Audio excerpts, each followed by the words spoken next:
forma de... Queridos irmãos, vamos então à palavra. Vou pedir que procuremos fazer o máximo de silêncio possível.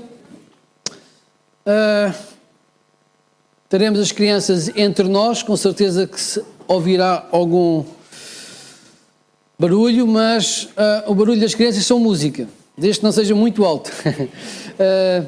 Queremos estar concentrados. Há 15 dias nós falámos no capítulo 12 de Neemias, e na altura eu disse que iria continuar o capítulo 12, porque faltavam-me 2 pontos. Esses 2 pontos eu encontro-os no capítulo 13, então vamos avançar já para o capítulo 13 e terminar então o livro.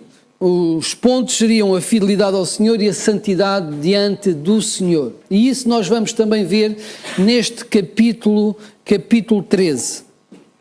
Vamos orar e vamos então dar início à mensagem do Senhor. Senhor Deus, dá-nos entendimento, Senhor, para podermos estar na Tua presença, meditando sobre a Tua palavra e fazendo-a nossa, Senhor, aceitando-a para nós, para a nossa vida. Senhor, nós te queremos mesmo pedir, Senhor, que o Teu Santo Espírito ministre ao nosso coração. E se tens algo a comunicar-nos através deste texto, destes textos que vamos ler, então falo, Senhor, e dá-nos a ousadia de ouvirmos e reconhecermos a Tua autoridade sobre nós. Nós oramos em nome de Cristo, Senhor. Amém. Então, fizemos uma longa viagem no livro de Neemias. Desde janeiro que estamos então com este livro e percorremos os 13 capítulos. Hoje terminaremos o 13º capítulo. Então, para aqueles que não puderam acompanhar, ou relembrando um pouco daquilo que aconteceu ao longo desta história, Neemias era o copeiro do rei da Pérsia, o homem de confiança de Artaxerxes, o homem mais poderoso do seu tempo. E Neemias recebe a visita do seu irmão Hanani, na Pérsia, que lhe trouxe notícias devastadoras sobre Jerusalém.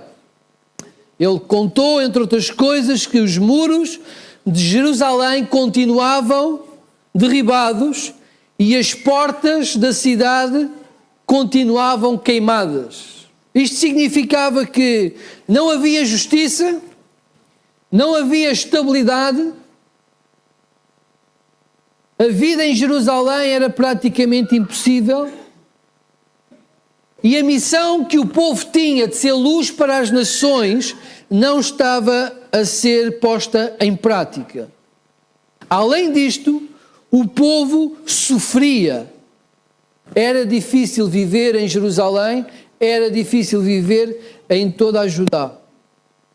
Apesar de já terem o templo, os sacerdotes e os levitas tinham ido viver para fora de Jerusalém e trabalhavam nos campos, na agricultura, para terem o sustento.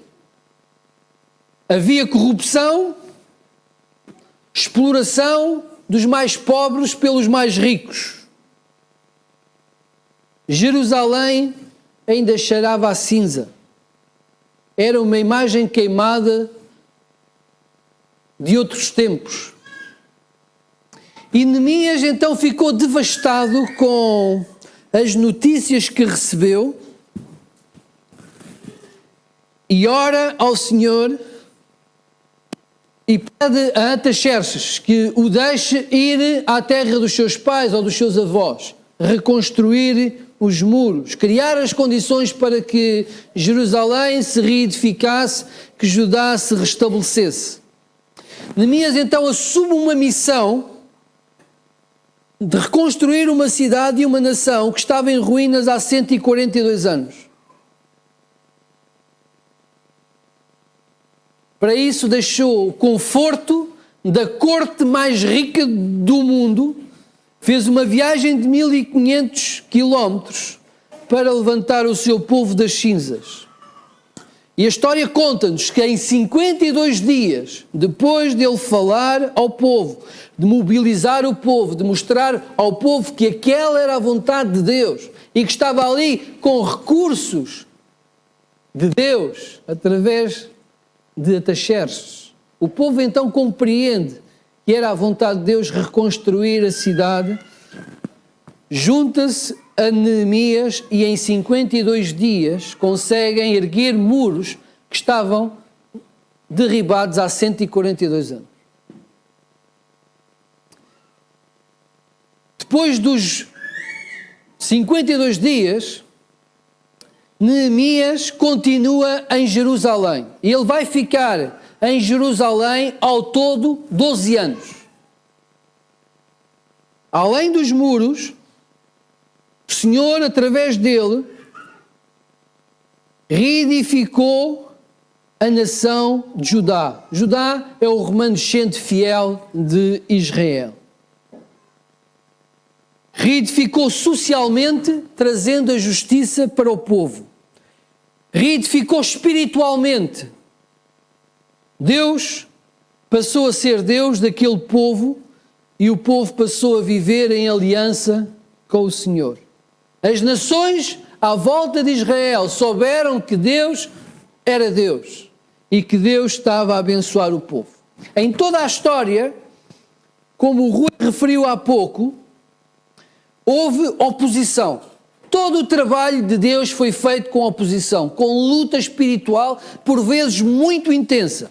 Os grandes rostos foram Sambalate, o governador da Samaria, Tobias, um dos homens fortes dos Amonitas, Gesem, o Arábio, mas também houve oposição interna, como os nobres tecoístas e alguns sacerdotes. Então, em todo o tempo, houve uma oposição muito séria para que o trabalho de Deus não se realizasse. Na altura da reconstrução dos muros, eles tiveram que dormir agarrados à espada no campo de construção, onde estavam a construir o muro. Então foram tempos muito difíceis. Neemias foi tentado a encontrar-se com os seus inimigos e tinha à sua espera uma sentença de morte.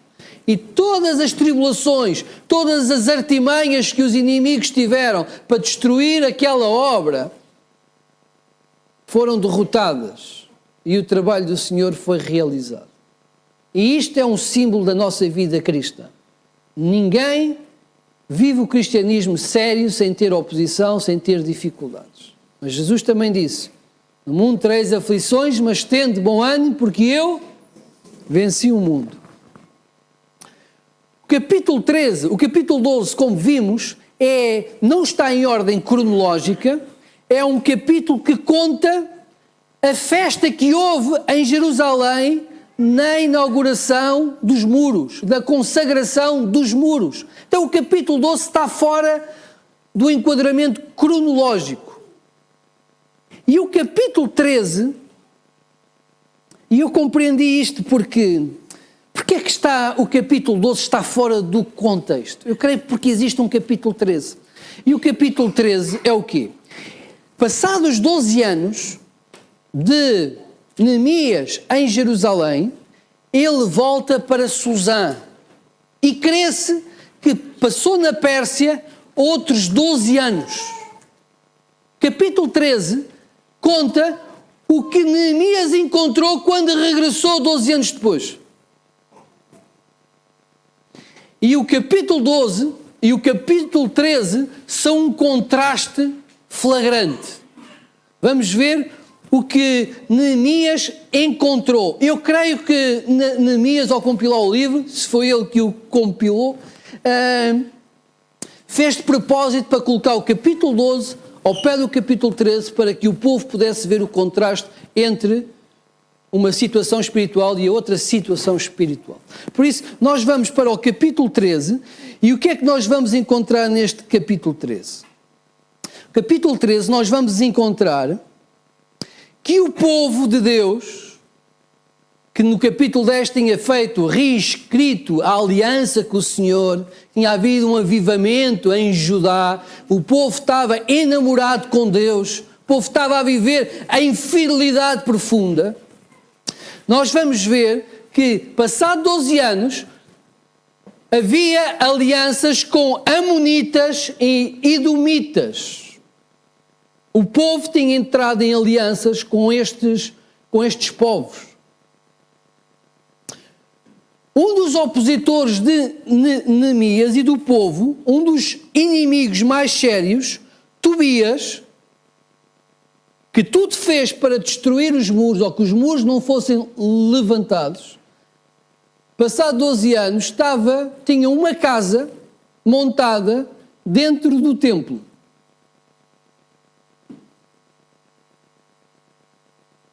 O povo tinha deixado de ser fiel nas suas ofertas. Os levitas, os sacerdotes e todo o staff de adoração estavam a trabalhar nos campos. Voltaram para os campos por não terem sustento. O dia do Senhor, o sábado, o dia do Senhor para os judeus, o dia da adoração, não estava a ser observado.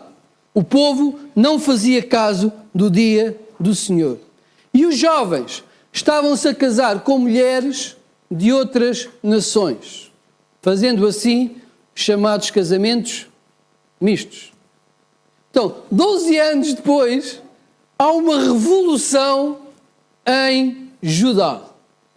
Como o povo se esquece depressa. Então, capítulo 12, nós temos um grande culto, temos um grande louvor, temos uma grande oferta, temos alegria abundante no meio do povo e no capítulo 13 temos uma caricatura de tudo isso. É triste. Mas é bem humano isto. Faz lembrar aqueles jovens que saem do acampamento, não é? Agora eu vou ser um arauto de Deus lá na minha escola, ou no meu trabalho, vou levar Deus a sério, vou ler 5 vezes a Bíblia num ano e vou testemunhar à minha nação toda e tal. 2 semanas depois, é o mesmo Zé que foi antes de ter ido para o acampamento. É mais ou menos isso que se passa aqui. Os irmãos estão-se a rir, mas isto é triste. Isto é triste. Vamos ver, capítulo 13 então, versículo 1. Naquele dia se leu para o povo de Moisés, para o povo, no livro de Moisés, e achou-se escrito que os amonitas e os moabitas não entrassem jamais na congregação de Deus, porque não tinham saído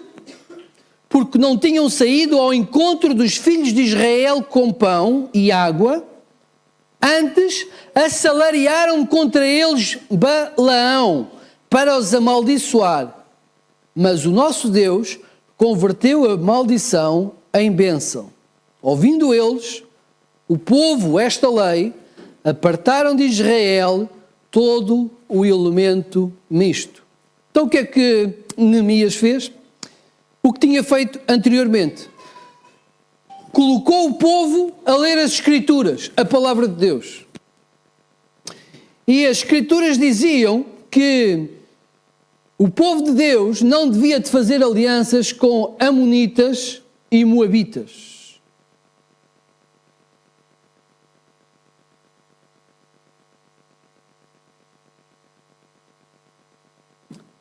E quando o povo compreendeu o que estava escrito, o povo mudou o seu procedimento.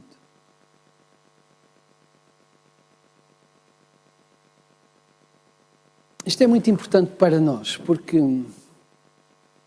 não se fazem cristãos sem a palavra de Deus. Ninguém que quer viver o cristianismo sério o consegue fazer sem conhecer a palavra de Deus. Se pensa que pode ser um bom cristão e deixar a Bíblia arrumada a semana toda e procurá-la na hora de vir para a igreja, então eu vou-lhe dizer claramente, nunca vai ser um bom cristão assim. Jesus disse, nem só de pão viverá o homem, mas toda a palavra. Se nós não nos alimentarmos com a palavra de Deus, nós não vamos ser direcionados, não vamos ser dirigidos pelo nosso Deus.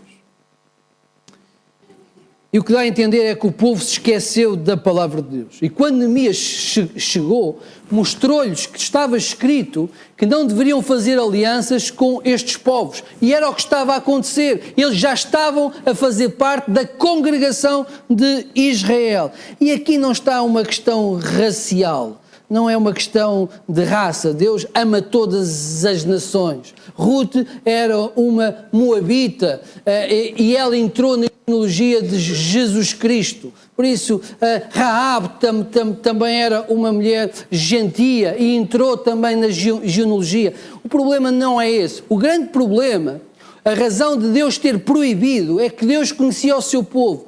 E quando o seu povo vive em aliança com outros povos, acaba-se curvando aos deuses desses povos. Esta é que era a grande razão. E estes povos tinham sido maus para Israel, tinham sido inimigos e tinham contratado Balaão para profetizar maldição para o povo.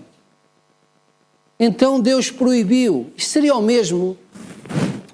Dar aqui uma ilustração que não é muito bonita, mas acho que vai nos fazer entender. Imaginemos, nós acolhemos na nossa casa alguém, por exemplo, eu traria para a minha casa um homem adúltero. E esse homem adúltero iria passar muitas horas em minha casa. Tenho total confiança na minha esposa, mas jamais faria uma coisa dessas. Ok? E o que Deus estava a fazer é exatamente isto. Era porque a idolatria na Bíblia é considerada prostituição. E o que Deus estava a dizer era o seguinte: olha, eu não quero que haja possibilidade sequer de o meu povo adulterar com outros deuses. Então Deus tinha proibido na lei de Moisés, tinha sido escrito por Moisés, que não havia na congregação de Deus espaço para estes dois povos. E era uma maneira de Deus proteger o seu povo. O que é que acontece? 12 anos depois eles faziam parte da vida de Jerusalém. E Neemias chega, apresenta-lhes a palavra e eles fazem aquilo que tem que ser feito. Retiraram então todo aquele elemento que não estava de acordo com o que Deus tinha prescrito. A segunda surpresa que Neemias recebeu foi que Tobias, um dos inimigos do povo, tinha uma casa montada no templo. Os irmãos vejam, versículo 4. Ora, antes disto, Eliasibe, sacerdote, e crê-se que este sacerdote seria o sumo sacerdote, era a autoridade espiritual sobre a nação. Ora, antes disso, Eliasibe, sacerdote, carregado da câmara da casa do nosso Deus, se tinha aparentado com Tobias. E fizera para este uma câmara grande, onde antes se depositavam as ofertas de manjares, o incenso, os utensílios e os dízimos dos cereais, do vinho, do azeite, que se ordenaram para os levitas, cantores e porteiros, como também contribuições para os sacerdotes. Então, tinha acontecido, naquele tempo em que Neemias esteve fora, a família do sumo sacerdote se uniu com a família de Tobias, um amonita.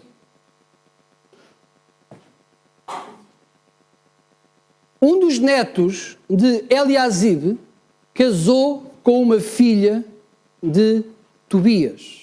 Então eram uma espécie de... eram parentes, talvez uma espécie de compadres, de cooperadores, de amigos, uma família próxima. E então Eliasibe decidiu beneficiar Tobias e preparar-lhe aposentos no próprio templo de Deus para quando ele viesse a Jerusalém ter uma morada. Já não bastava e o líder espiritual tivesse entrado, ou a família do líder espiritual tivesse entrado numa aliança com uma amonita, quanto mais preparar no templo do Senhor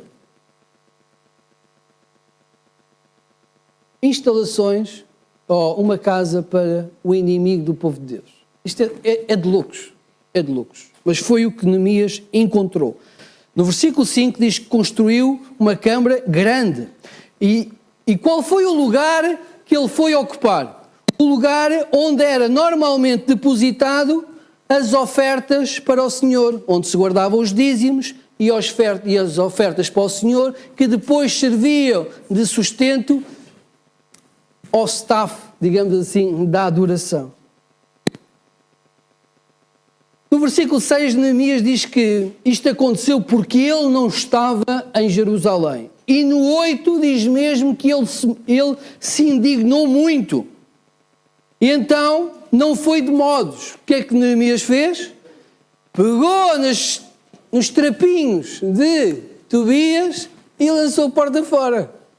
Lançou, não sei se foi pela janela, se não, mas que saiu tudo, saiu. E faz lembrar uma passagem em que Jesus expulsa os vendedores do templo. Então ele diz, olha, isto aqui é tudo lixo, isto vai sair, mas é agora. E mandou que retirassem tudo o que pertencia a Tobias da casa do Senhor e fizessem regressar os auxílios, os instrumentos do Senhor, os utensílios da casa do Senhor, para que se ali voltasse a colocar as ofertas ao Senhor Deus. A casa de Deus, hoje somos nós somos o templo do Espírito Santo. E a verdade é esta, temos de ter muito cuidado, porque o inimigo, o diabo, fará tudo para colocar na nossa vida coisas, situações, ou colocar-nos em circunstâncias que nos privem de continuar a dar a oferta de adoração ao nosso Deus. Há coisas como compromissos, prazer, ocupações, dinheiro. Há coisas que entram na nossa vida que vão ocupar o lugar da oferta.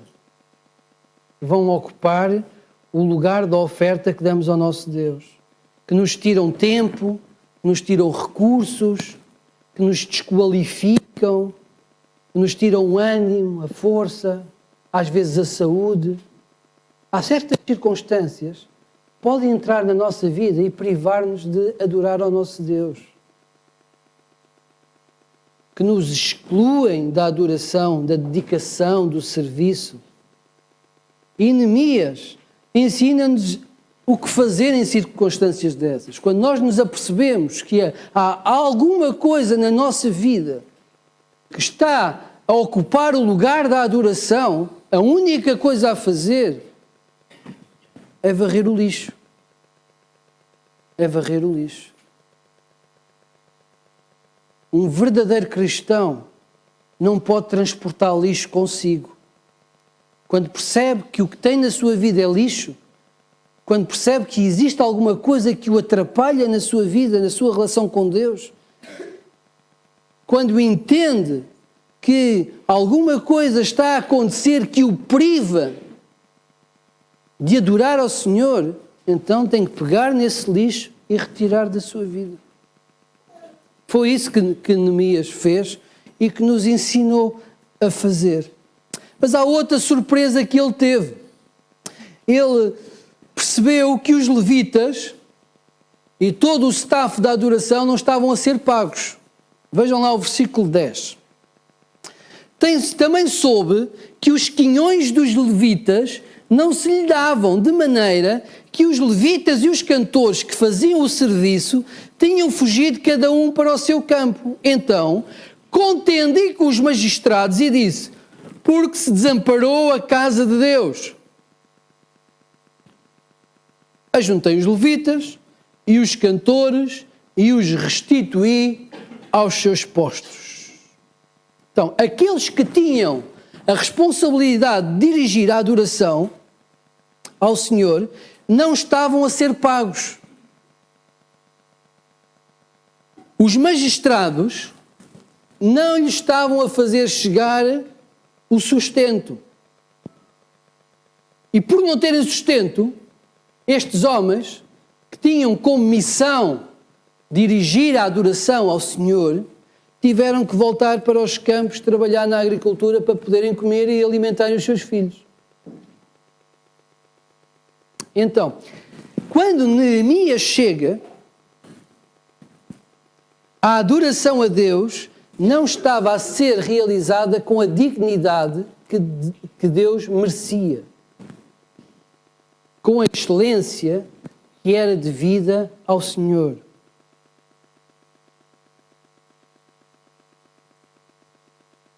Então, Neemias, mais uma vez, vai pôr os pontos nos is. Repreende os magistrados, vai chamar os levitas, os porteiros, os sacerdotes e coloca-os nas funções deles para que a adoração ao Senhor pudesse ser feita com excelência. A excelência. No versículo 12, vemos também que o povo, então, passou também a trazer os seus dízimos, as suas ofertas. Trouxe todo o Judá, trouxe os dízimos dos cereais, do vinho, do azeite aos depósitos. Não eram só os magistrados que estavam a falhar, todo o povo estava a falhar, porque estava a reter aquilo que era do Senhor, os dízimos do Senhor. O tema dízimos e ofertas da Bíblia é muito interessante. E vemos uma constante, que é, quando o povo está em comunhão com Deus, quando o povo está, como por exemplo no capítulo 12, e os irmãos poderão ver no capítulo 12, na parte final, que eles fizeram uma grande oferta ao Senhor. O 43 e o 44 revela isto. Ou seja, quando o povo está em fidelidade ao Senhor, quando o povo está com Deus, vibrante com o Senhor, quando o povo está num avivamento espiritual, ou simplesmente está a viver em fidelidade à aliança, o povo traz os dízimos e as ofertas. Os irmãos, vejam isso em toda a Bíblia. E mais, fazem-no com alegria e com abundância. E normalmente esses tempos são tempos de prosperidade que Deus de facto abençoa. Quando o povo se afasta do Senhor, um dos princípios básicos, ou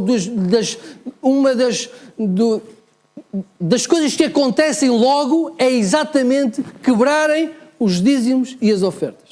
E se não concordarem, os irmãos façam esse estudo e vão ver. Cada vez que houve um avivamento, se o povo não contribuiu para não deixar faltar sustento na casa do Senhor. E quando o povo se desviava do Senhor, voltava à infidelidade. É uma constante em toda a Bíblia. É uma constante em toda a Bíblia. As nossas ofertas revelam o quanto amamos Deus, revelam o quanto queremos que é Deus que nos supre e o quanto somos gratos por tudo o que nós recebemos. Vou repetir. As nossas ofertas revelam o quanto amamos Deus, o quanto queremos que Deus nos supre e o quão gratos nós somos por aquilo que recebemos. Então, mais uma vez, Neemias chama os magistrados, volta a ensinar o povo e o povo volta a fazer aquilo que está certo, para que não haja falta alguma na casa do Senhor. Alguns comentadores creem que a profecia de Malaquias é escrita exatamente nesta altura, em que o Senhor se queixa de sacerdotes corruptos e de infidelidade do povo, entre outras coisas. A quarta surpresa que Neemias teve foi que o povo de Deus tinha deixado de celebrar o sábado. Versículo 15. Naqueles dias, vi em Judá os que pisavam lagares ao sábado e traziam trigo que carregavam sobre jumentos, como também vinho, uvas e figos e toda a sorte de cargas que traziam a Jerusalém no dia de sábado. E protestei contra eles por venderem mantimentos neste dia. Também habitavam em Jerusalém tírios que traziam peixe de toda a sorte de mercadoria e no sábado vendiam aos filhos de Judá e em Jerusalém. Contendi com os nobres de Judá e lhes disse: que mal é este que fazeis, profanando o dia de sábado. Esta passagem é curiosa, porque em poucos anos o povo se esqueceu da aliança que tinha reinscrito com o Senhor, e o povo de Deus não estava a fazer caso algum do sábado. E o sábado era o quê? Era o dia consagrado para que o povo pudesse descansar, e era um dia consagrado totalmente à adoração. Era para Deus. Eles preparavam as coisas todas de véspera, para que no dia de sábado não tivessem que trabalhar nada e pudessem descansar e consagrarem-se totalmente ao Senhor. Sabemos que os cristãos começaram a celebrar o domingo com respeito à ressurreição de Cristo, e o dia do Senhor será o domingo, se bem que o dia do Senhor são todos os dias. Mas o domingo tem sido o dia que os cristãos têm assumido como o dia da adoração, como o dia em que vão à igreja, ao templo, e como família espiritual se juntam para honrar o Rei dos Reis, o Senhor dos Senhores. Nós hoje estamos aqui para cultuar o grande Deus em quem nós queremos. Deixem-me dizer uma coisa, como pastor. Sei que há pessoas que trabalham ao domingo e forçosamente têm que o fazer como médicos, como enfermeiros, como padeiros e outros assim. Aqui a questão não é essa. A questão é aqueles que poderão não trabalhar no domingo e vão trabalhar por uma questão de dinheiro. Era o que estava a acontecer. Eles não tinham necessidade de trabalhar ao sábado. Mas a questão daquela gente era o lucro, era o dinheiro, era ter mais alguma coisa. Era preterir o culto a Deus para ganhar mais uns trocos, para ganhar mais algum dinheiro. E isso é errado. E isso é errado. É como se disséssemos a Deus: olha, tu podes esperar pela minha adoração. Eu converti-me em adolescente. E eu percebi esta lição muito cedo. E muitas vezes privei-me de estar com a minha família, de ir passar fins de semana fora, para poder estar ao domingo na igreja, cultuar com os meus irmãos. Porque eu queria estar a cultuar o Rei dos Reis, o Senhor dos Senhores. E queria fazê-lo com a minha congregação, com a minha igreja. E deixem-me dizer, eu fico muito triste quando se troca o culto às vezes por coisas de nada. Hoje o povo de Deus, muitas vezes, não vem ao culto por nada. E isso eu acho que é uma ofensa a Deus. Eu considero que quando nós nos levantamos ao domingo para vir à igreja, nós devemos vir cultuar o Rei dos Reis, o Senhor dos Senhores. Vamos estar como se estivéssemos diante do grande trono de Deus, a louvar o nosso Deus. Não é vir à igreja, não, é vir adorar ao Senhor. E era isto que estava a faltar. E eles tinham esquecido de Deus. Eles iam trabalhar ao domingo, podiam não o fazer, mas para eles já não era importante aquele tempo de adoração. É uma desconsideração ao Senhor Deus.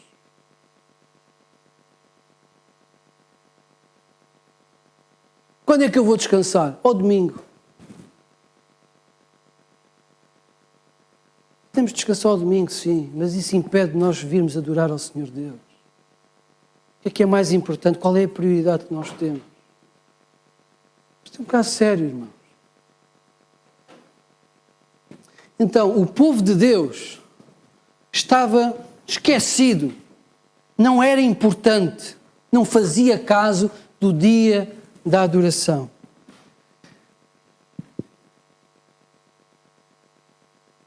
E mais uma vez, Neemias chama-os a atenção, repreende-os e proíbe todo e qualquer trabalho no dia de sábado para que o povo pudesse descansar e o povo pudesse adorar ao Senhor Deus.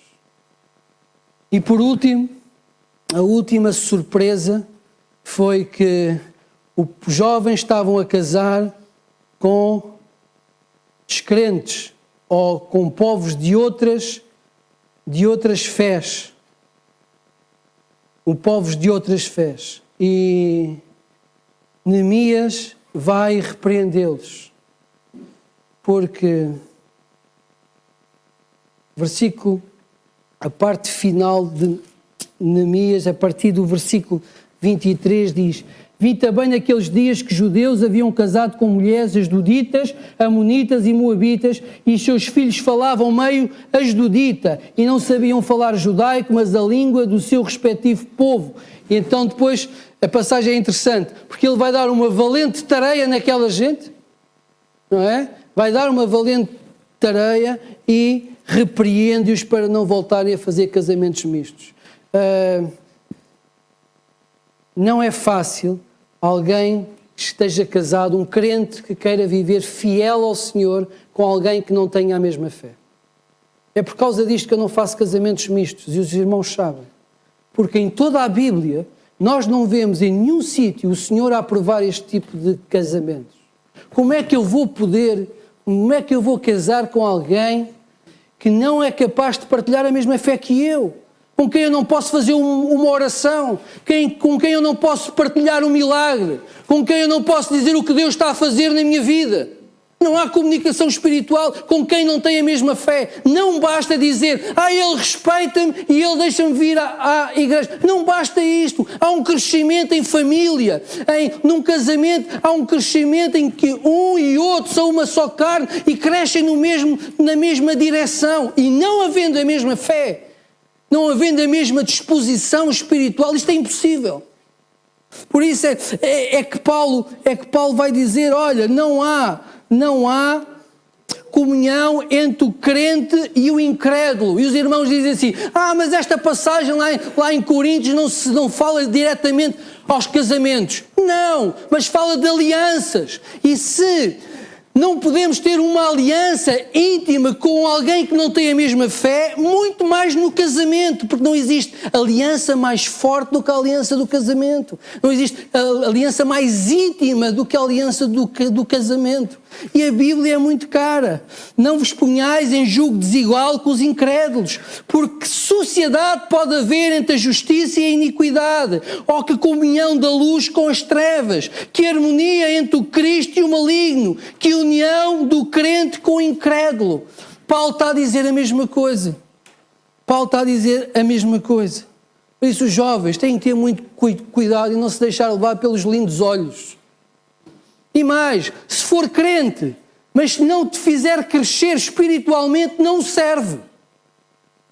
Não basta ser crente, ou ser batizado, ou ser membro da igreja. Devemos procurar alguém para casar, para namorar e para casar, que nos faça crescer na fé, que nos faça crescer no Senhor. A minha mulher ajuda-me a crescer em Deus. Com ela sou muito mais forte. E os jovens é isso, não é por ser bonita, não é por ser...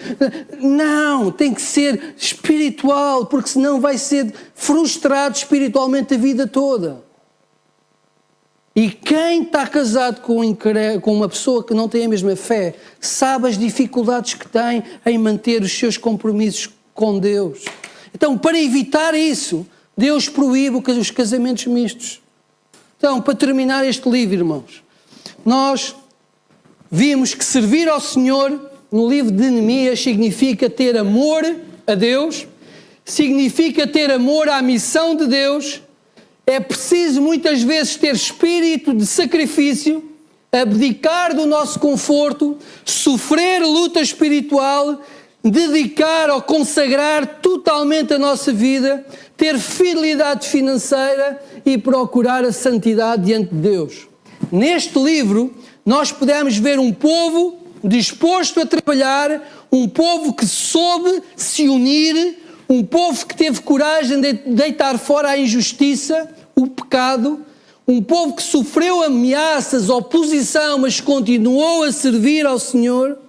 Vimos um povo que se virou para a palavra de Deus, que recebeu a palavra de Deus, que se adaptou, se moldou à palavra de Deus. Um povo que, quando necessário, chorou os seus pecados, se arrependeu e se consagrou ao Senhor. Neste livro nós vimos um povo a viver um avivamento. Vimos também um povo que voltou a errar e voltou a corrigir. E essa é a história do capítulo 13. E a nossa vida é esta também. Se queremos ser este povo de Deus, temos de estar bem focados naquilo que é o Senhor e a sua missão. E Deus não aceita nada menos do que o melhor de nós.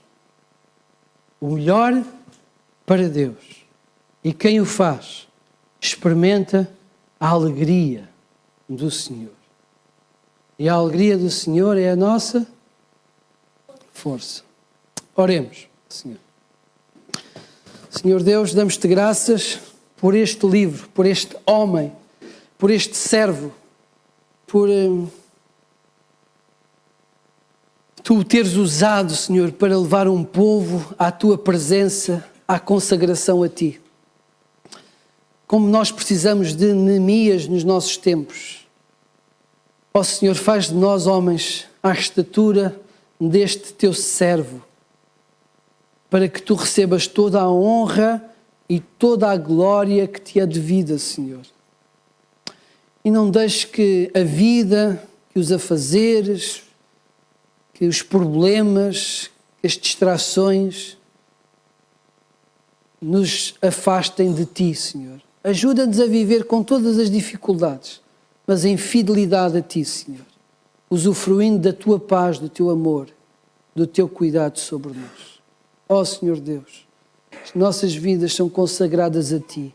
É assim que nós queremos viver, para a tua honra e glória e para a bênção nossa. Em Cristo, Senhor, nós oramos. Amém.